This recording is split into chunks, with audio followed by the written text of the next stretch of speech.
Bon, une petite pause de ces séquences musicales. Là, tu le vois derrière moi, c'est le temple de Zeus. Et ce qu'on a vu ce matin avec la statue qui est au milieu, rappelle-toi, attends, je vais t'incruster l'image si je peux. Eh bien, c'est ça. Donc, tu avais une statue de Zeus qui était au milieu et qui mesurait 2,91 m de hauteur. Juste ce qu'il y a, tu sais, je sais pas comment ça s'appelle, mais le triangle en haut qui supportait. Donc, voilà, pour te donner un ordre d'idée de la taille magistrale du bâtiment.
Allez, on est ici sur le stade olympique. Alors, les Jeux olympiques antiques, ben, tu vas retrouver une certaine similitude par rapport à ce que l'on a aujourd'hui, puisque tu avais de la course, tu avais du lancer de javelot, du lancer de disque. Tout à l'heure, je te les ai filmés quand on était au musée, donc c'est assez similaire. Tu avais de la course de chars également. Tu avais donc de la lutte, du combat, ce qu'ils appelaient le pugilat aussi. Hein. On utilise toujours ce mot-là maintenant. Et tu avais également une course qui était faite avec jambière, casque et bouclier. On a vu des boucliers qui faisaient plus d'1 mètre de diamètre. Il faut savoir qu'on est sur du 3 à 4 000 ans depuis maintenant, ce qui veut dire que tu avais une morphologie qui n'était pas la même qu'aujourd'hui. Tu n'avais pas des athlètes qui faisaient 1,90 m et 100 kg. Tu avais des skinch, quoi, des stock-fish. Et quand tu vois les jambières, eh bien, tu te dis que ça te donne une indication de la taille. Là, on est devant le gradin. Le gradin des juges. Et qu'est-ce que j'avais d'autre d'intéressant à te dire? Les Jeux olympiques n'étaient réservés aux hommes, les femmes n'avaient pas le droit d'y participer, elles n'avaient même pas le droit d'y assister. Tu avais des peines de mort pour les femmes qui assistaient aux Jeux olympiques. Ils en ont attrapé une fois, qu'ils ont gracié. Alors j'ai pas le nom, je suis désolé, je l'ai lu tout à l'heure, mais ça remonte à il y a un petit moment. Et donc elle a été graciée par rapport au passé historique de sa famille aux Jeux olympiques.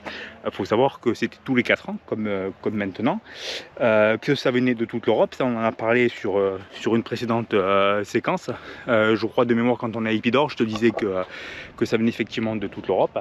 Quoi te dire, le vainqueur des Jeux olympiques, il faut savoir que l'Olympiade après portait son nom pendant 4 ans, parce que il y avait une reconnaissance vraiment sur les athlètes, et celui qui rentrait victorieux, donc rappelle-toi ça, je t'en parle quand on est à Delphes, avec une couronne d'olivier ou une palme, lui avait la reconnaissance éternelle de son pays, c'est-à-dire en gros c'était aux frais de la princesse tout du long, et il y avait une exonération d'impôts. Petite parenthèse politique. Manu, si tu tombes sur cette vidéo, tu vois à l'époque ceux qui rendaient service à leur pays, on les exonérait d'impôts. C'est pas ceux qu'on punissait le plus. Petite parenthèse fermée.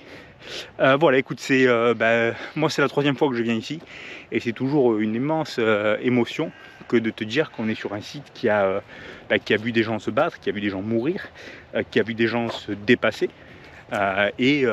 Sur un site de 4000 ans, il y a un bâtiment qui a plus de 4000 ans, presque 4200 ans, donc c'est hallucinant d'être là.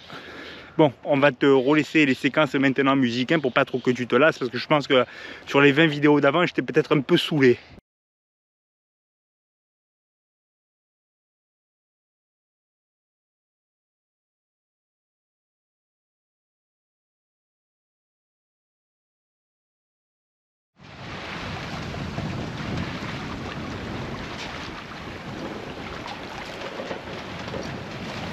Bon, départ de Catacolone aujourd'hui dimanche, retour sur Zante, la ville de Lille. Alors pourquoi retour sur Zantes? Pour un petit problème médical. J'ai un petit souci dentaire, donc catacolone, c'est le trou du cul du monde, hein. Clairement je te le dis, si tu viens à Catacolone pour faire autre chose que l'escale ou d'aller visiter Olympie, n'y viens pas, tu vas être déçu. Il n'y a rien à faire, c'est-à-dire c'est the place to be of the suicide. Tu viens, d'ailleurs tu le vois, les jeunes ils sont tous déprimés. Bon, allez, c'est pas le débat. On va retourner donc au mouillage et demain, clinique dentaire, expliquer là où ça fait mal, en grec bien sûr. Voilà, écoute, on va prendre les choses avec philosophie, ça c'est arrivé depuis hier, deuxième nuit blanche. Voilà, là c'est important d'y aller.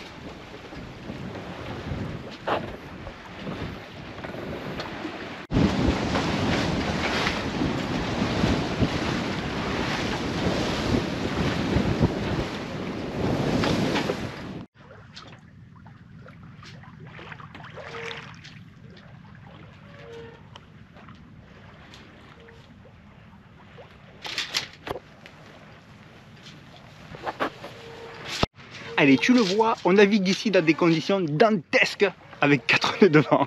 Alors, envoyer un spi, c'est pas un exploit, tout le monde pense que ça en est un, mais ça n'en est pas un. Je veux dire, faut dédiaboliser cette voile et penser qu'on fait de la performance.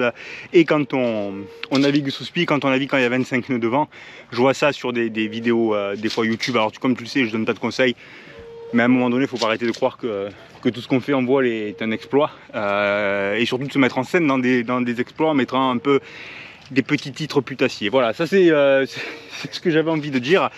Donc l'objectif du jour, de passer sur le sud de Zantes et aller découvrir des mouillages où on n'a jamais été et de voir de la faune et de la flore que l'on n'a pas vu encore.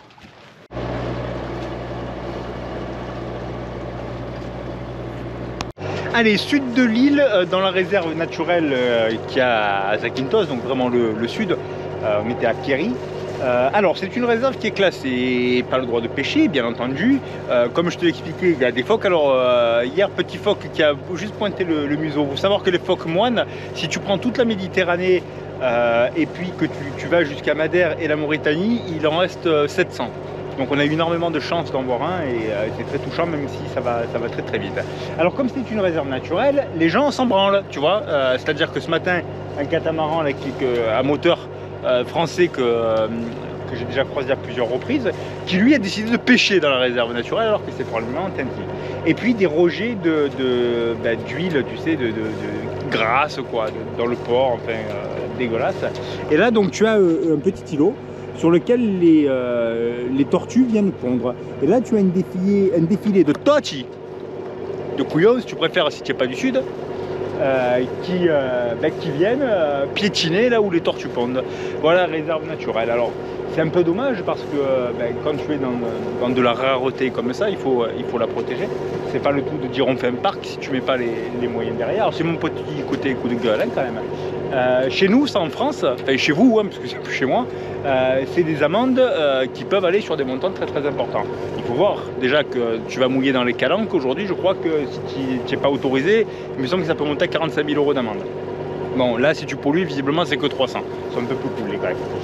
Mais voilà, enfin, et ces gens respectent rien. Regarde, tu as un bateau-bar, il est là, il abreuve les couillons. Enfin, bon, je vais arrêter de râler, mais bon, pense si tu viens là à prendre soin des éléments.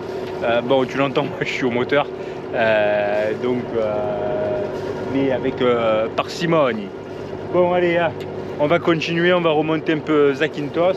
Là-dedans, là, ça fait toujours un petit peu mal, mais je suis sous antibiotiques, là, j'attaque le 3e jour. Bon, voilà, profiter du paysage. On va croiser des belles choses normalement aujourd'hui que tu vas voir dans les prochaines séquences. Et maintenant, je me tais.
Qu'est-ce que tu veux dire de plus?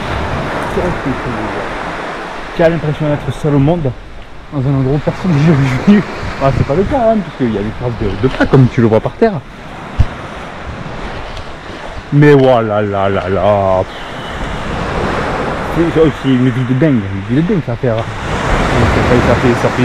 Ça fait un peu plus, ça fait 5 mois et demi que je suis parti. Une vie de dingue. Moi, tous les jours, je m'émerveille, hein, tous les jours.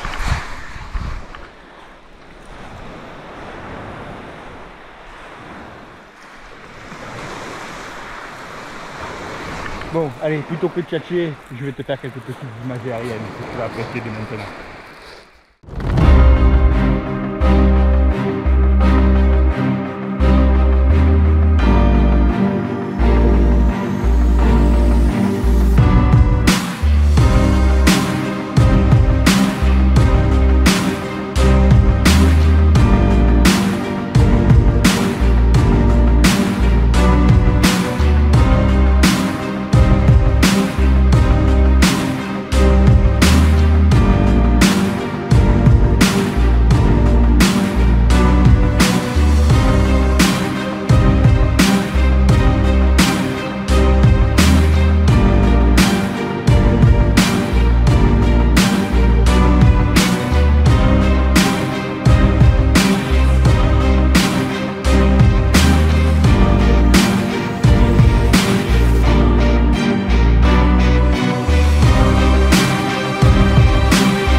Alors, derrière là, le petit creux que tu vois là, ben, c'est Navajo, donc la baie du naufrage. Voilà, c'est la première fois qu'on voit ce point de vue de ce côté-là, le petit anse ici. Et on va se faire un petit arrêt à cette baie du naufrage, et je te le répète encore une fois, avant de quitter la Grèce. Comme ça, ça fait une belle note.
Ξεκινάμε.